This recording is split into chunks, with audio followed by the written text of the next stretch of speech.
Sveiki, aš esu Marius Biliauskas, Panda Moto įkūrėjas ir vadovas. Mes užsiemame motociklininko apranga, prekiaujame visame pasaulyje. Anksčiau susidurdavome su komandos ir plėtros iššūkiais. Dabar tie iššūkiai tie patys liko, bet mastelis jų tiesiog išaugo. Tie iššūkiai labai priklauso nuo finansavimo, tik tai aišku ilgainiui poreikis to finansavimo irgi auga, nes auga iššūkiai. Be kažkokio papildomo finansavimo apyvartiniam lėšom, tokio verslo skaičių yra neįmanoma auginti. Tai būtent tas papildomas finansavimas iš Finora banko, skaičiau, suteikia mums tokią papildomą oro gurkšnį.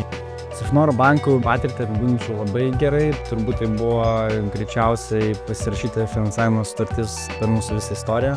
Būtent jie atsirado tinkamų laikų, tinkamoje vietoje, nes tuo etapu mums kaip tik reikėjo papildomo finansavimo įgyvendinti savo išankstinius užsakymus, kurių mes šiais metais esame gavę rekordinį skaičių. Patarčiau parduodančiajam verslininkui visų pirma nebijoti ir eiti į priekį ir suprasti tai, kad ne šventieji puodus liūdna.